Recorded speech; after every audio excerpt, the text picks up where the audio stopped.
right, let's talk about the Apple TV, the Apple TV Plus series, Monarch: Legacy of Monsters. It is an 8-episode series. It premieres on November 17th. I have seen the first 5 episodes. While I will not get into spoiler territory with this, I'm going to give you my general impressions of the show because this is an early review and I can talk about it. I will tell you that as a longtime Godzilla fan, and let me just explain how big of a Godzilla fan I am. Check our episodes of DVD Tuesday this week. I have the Criterion Godzilla box set. I have an older standard def box set of Godzilla movies that has the original Japanese version subtitled along with the English dubbed versions. Godzilla was my jam when I was a kid. I fondly remember my mother in the 1970s driving a single-digit aged version of me to the movie theater to see Godzilla versus the Smog Monster. And the thing that I loved most about that movie was a kid had a toy of Godzilla. And at that time, they didn't have Godzilla toys. They eventually finally got Godzilla toys. And of course, as an adult, I have purchased Godzilla toys. If there's a Godzilla movie playing in theaters, I'm going to go see it. I am so looking forward to Godzilla -1, and a really good friend of mine, Walter Arias, actually went to Tokyo recently. He went to the Godzilla Hotel, which I've never stayed in and want to, and he got me this gift, and I will never use it. It's Godzilla toilet paper from the Godzilla Hotel with images of Toho monsters on it. Can you see that, Alan? Yes. Are you impressed? This is the ultimate collectible, Godzilla toilet paper. All right. Can you not find that on eBay? I'm not even going to put it on eBay, and I'm not going to put it in my bathroom. I'm just going to treasure it. But so I'm a big Godzilla fan.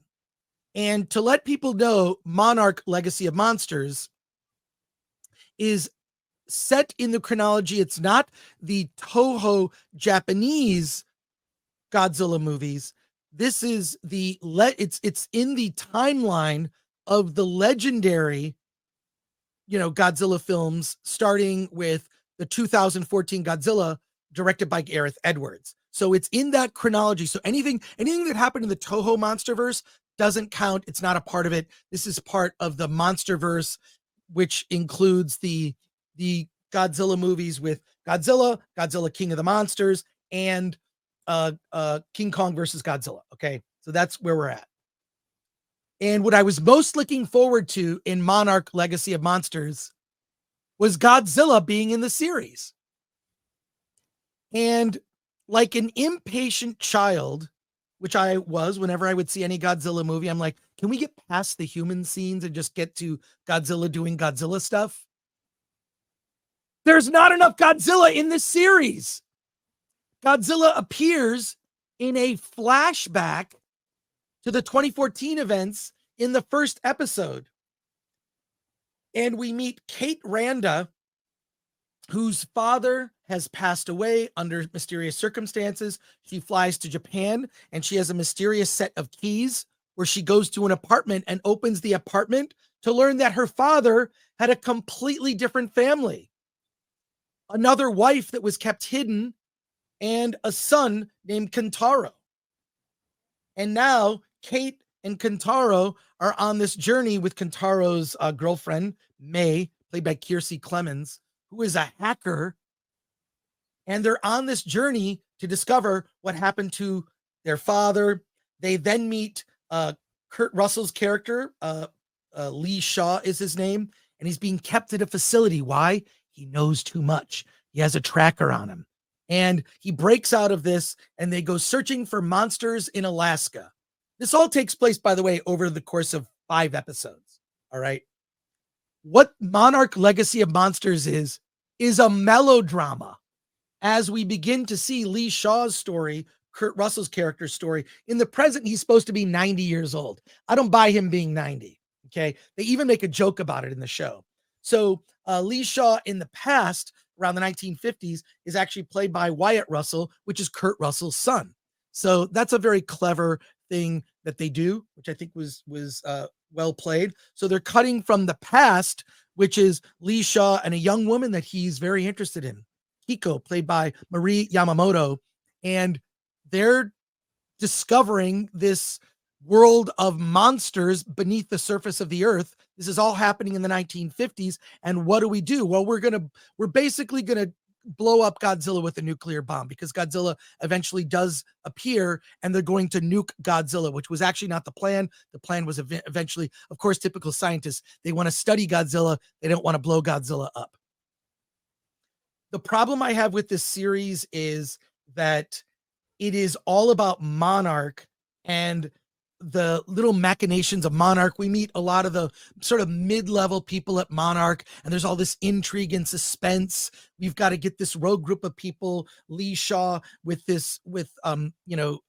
Kate and Kentaro, these and May, these family members that are kind of like, on an adventure together. They run into some monsters in Alaska. There's just not enough monsters in the show about monsters.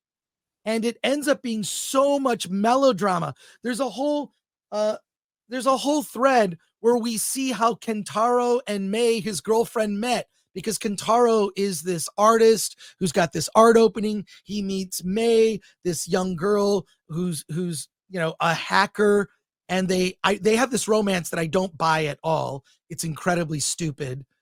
And all of the intrigue. Then we meet Kate, and of course, Kate's girlfriend, because she's a lesbian, and she and her girlfriend were teachers at an elementary school and were separated during the G-Day event when Godzilla appeared in 2014 in San Francisco.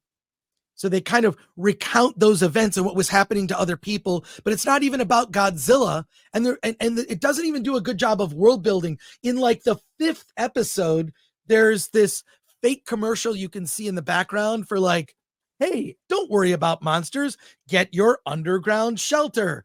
And it's like these luxury condos that are located underground, so you don't have to worry about Godzilla. There's a little bit of world building in the first episode when Kate goes to Japan, and she there's like a Godzilla warning, and it's basically just a test where you follow these yellow Godzilla footsteps to go down into the subway, to seek shelter.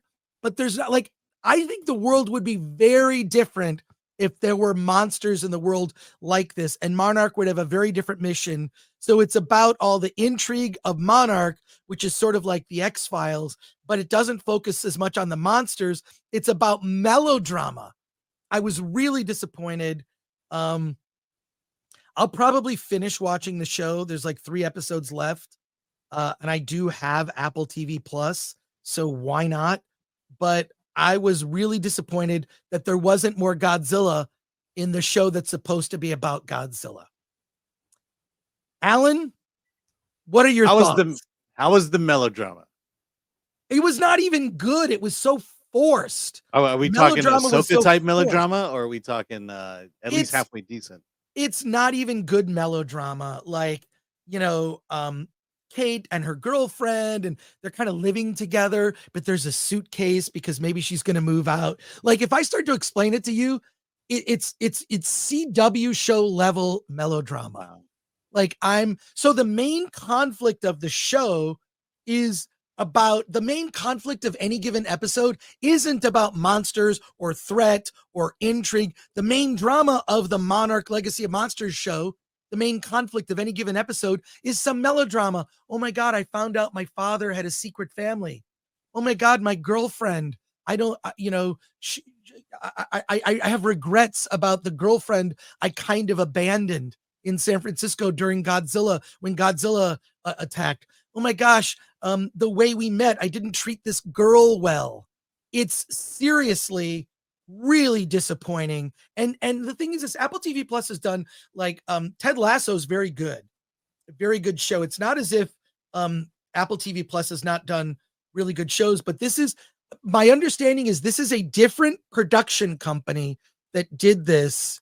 I was really disappointed. There's so much you could have done with this show, even with not having, and they reused footage from the 2014 Godzilla. They reused footage. From what I could tell, they reused footage. I was really disappointed. I wanted to love it.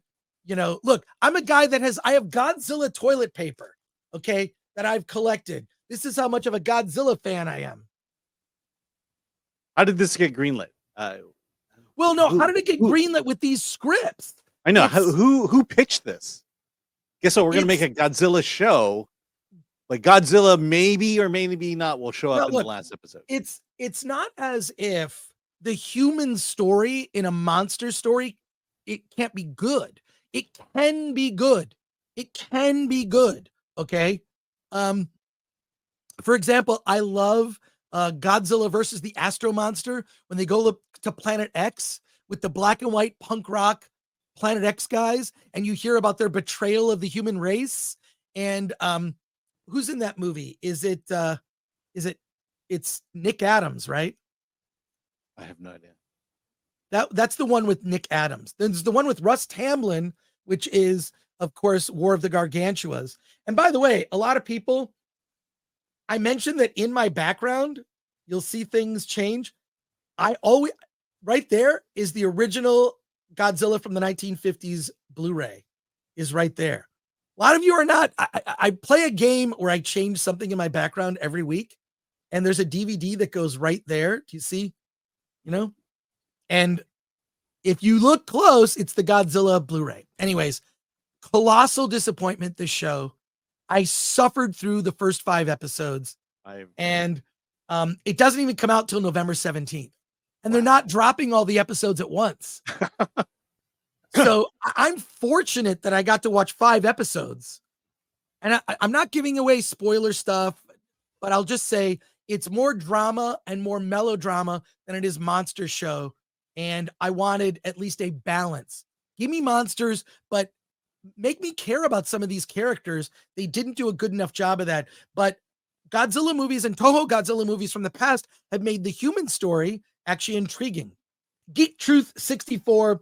I was wondering how they would pull off the series on a TV show budget. Sounds like they pulled it off by making it a drama with very little monster time. That is 100%. And cutting in old films they've done. Yeah, they use footage from old movies. They use, it's so disappointing because you don't have to sell me. You mean a Godzilla series that focuses on this mysterious organization Monarch, except it's not even about the mysterious organization Monarch. Monarch is incompetent. Monarch is incompetent in the show. And Kurt Russell knows a lot more than he's willing to say, and we haven't even gotten there yet, and I'm 5 episodes in. Yeah, here's a cheap way of not doing a monster movie with heavy CG. Put a guy in a suit, in a big lizard suit, and then build some miniatures and have him stomp on those miniatures. Yeah, it's disheartening. I wanted to like it, and you might think differently than me.